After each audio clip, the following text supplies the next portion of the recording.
Hello and welcome to another edition of Pelham School District Today.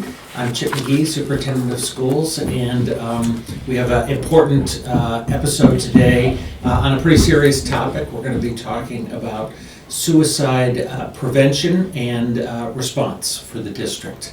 And I'm joined by Sarah Marandos, our Assistant Superintendent, and Brendon Hoffman, who is our Director of Student Services, and also responsible in the district for the plan that we use. Thank you both for being here. So the place I'd like to start, Brendon, is if you could just, this plan was put in place just this year. Give me a sense of the process and what's in the plan. What sorts of pieces of the puzzle do we have in place? Sure. So the plan, Dr. McGee, thank you. The plan lives on the district website, and it documents the district's response to concerns about students having difficulty with mental health and some concerns regarding suicidality for the community. So it talks about prevention. The plan identifies warning signs that staff and the community members may have, and ways that we can mitigate and support students who are managing those kinds of feelings. Yeah. So I'll come back to warning signs in a second. But one of the things that has been a big deal, this one's for you, Sarah, has been a big deal this year, is efforts to provide additional professional development for staff. Could you just talk about what we've been able to do this year? It is a heavy topic, but I know that our staff has spent some time thinking about it and doing preparation. What have we done? So what we decided to do this year was train the trainer module for through NAMI New Hampshire. So there's 4 current staff members, myself, Brendon, Shannon Hebert, and Brian Driscoll, who are all certified trainers in NAMI New Hampshire. So I'm just going to pause. So NAMI is National Alliance for Mental Illness. It's the New Hampshire branch, and they're the ones, so they trained up the 2 of you, and who were the other 2? Shannon Hebert, she is our district-wide licensed mental health counselor. And then we have Brian Driscoll, who is a clinical mental health counselor that works at Pelham Memorial. Oh, okay. So we have 2. And so the 4 of you were trained, and then what? So it is actually a law in the state of New Hampshire that every year staff are required to be trained in suicide prevention. So at the beginning of the year, we trained all of our professional staff and administrators, and as the year has progressed, we've been able to train our instructional assistants, with our last training coming up actually this Friday for our instructional assistants at Pelham Elementary School. So it is definitely a focus of professional development for the district because it is such a critical topic. One of the things that I have just found in my years of being through these trainings is that you kind of get stale if you get the same one every year. But I know that we've done something to address that. Can you just explain that to make sure that it's getting to different aspects? What do we do? Yeah, so actually as part of the Train the Trainer through NAMI, we have 5 years of varied training so that each of the next 5 years, staff will receive different elements of the training while still focusing on the core principles for that exact reason. So that it's new information, but it's also, it doesn't become redundant for staff. Yeah, and so that's staff, and I'm aware that training for students is really, it's a different animal because of their age and because of the sensitivity of the topic and how it might impact them or their families. Have we done anything for students, and if so, what have we done? We have at the high school during advisory we have.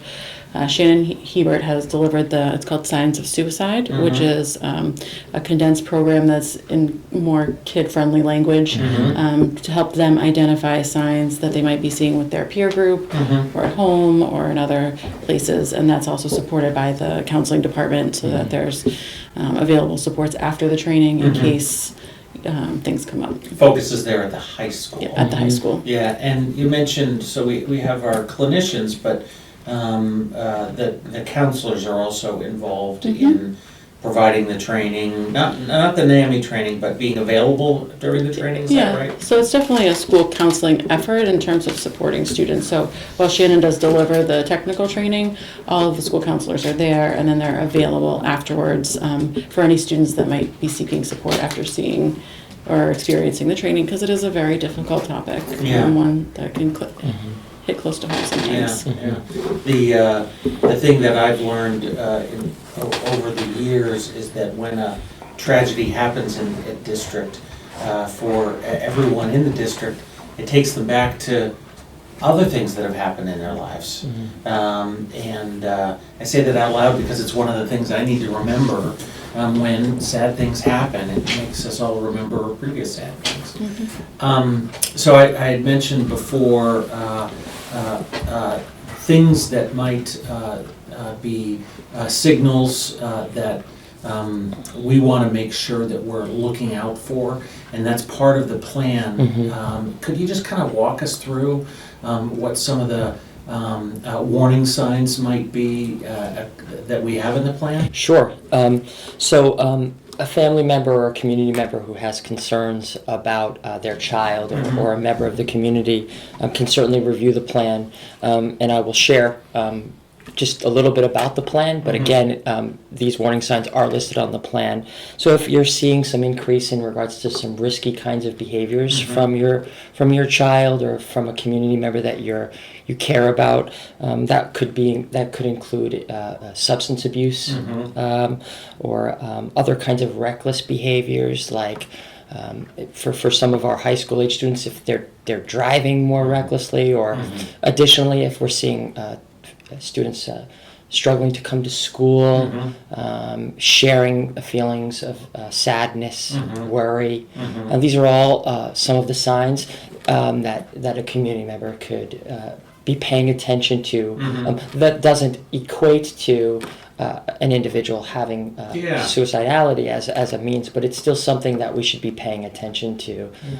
So the thing that occurs to me there is, I'm a dad of a 15-and-a-half-year-old, and days of not wanting to go to school and feeling sad are pretty commonplace for her.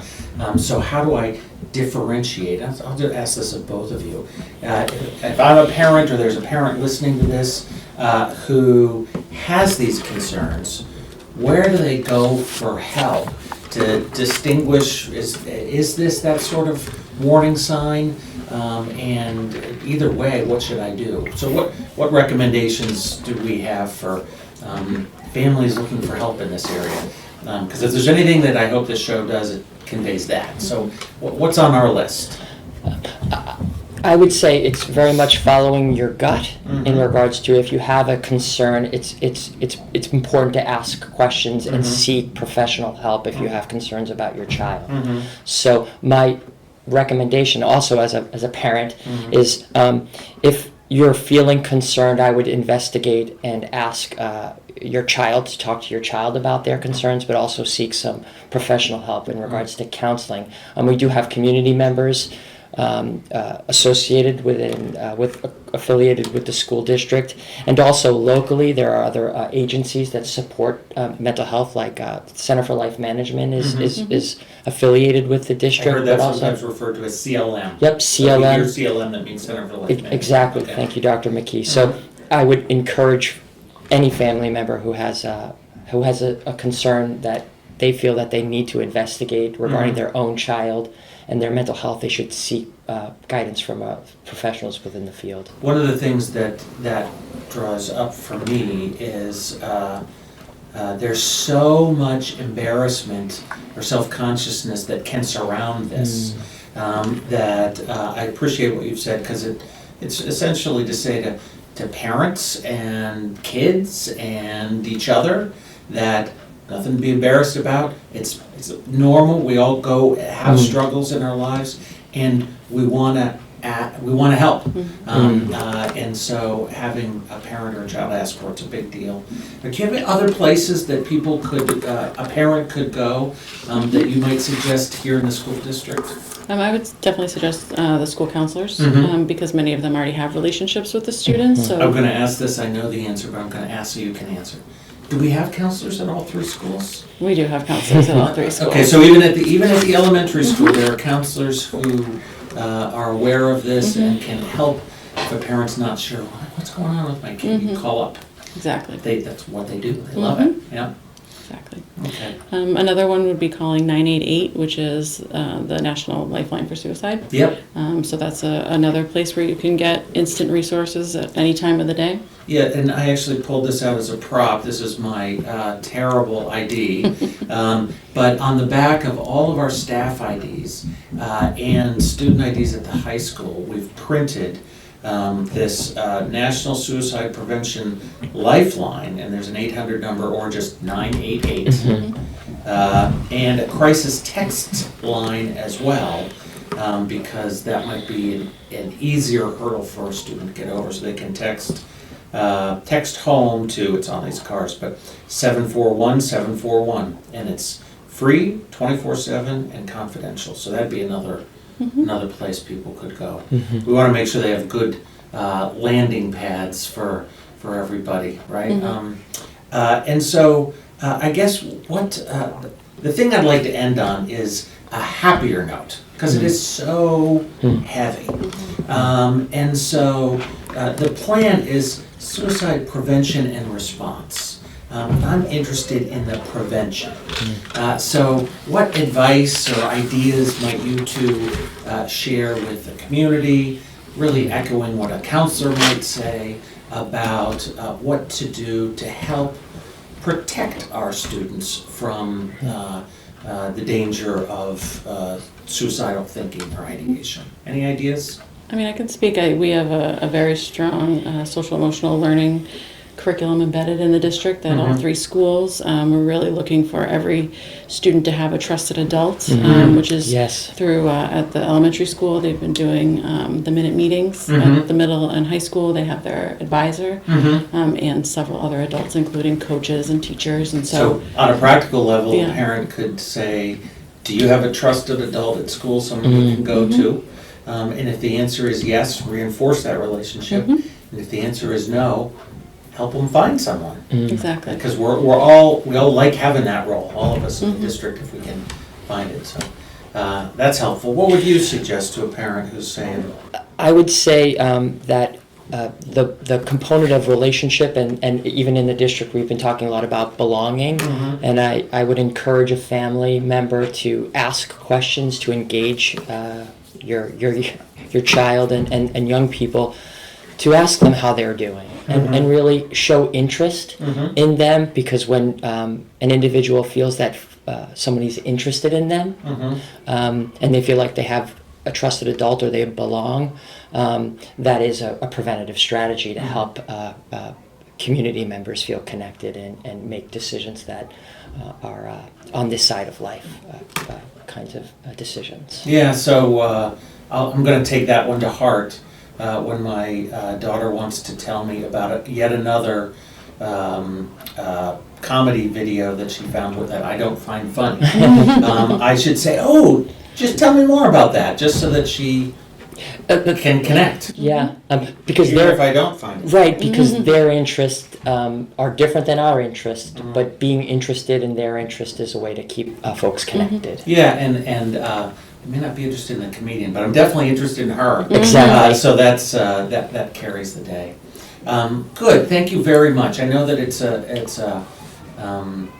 as I said, a heavy topic, but one that I'm really proud of the district that we're not afraid to talk about, because talking about it takes away some of its scary power and puts us back in a place of being able to help out. So that wraps up this episode of Pelham School District Today. Always a pleasure, and I want to thank Brendon and Sarah for being here. Thank you for having us. Yeah.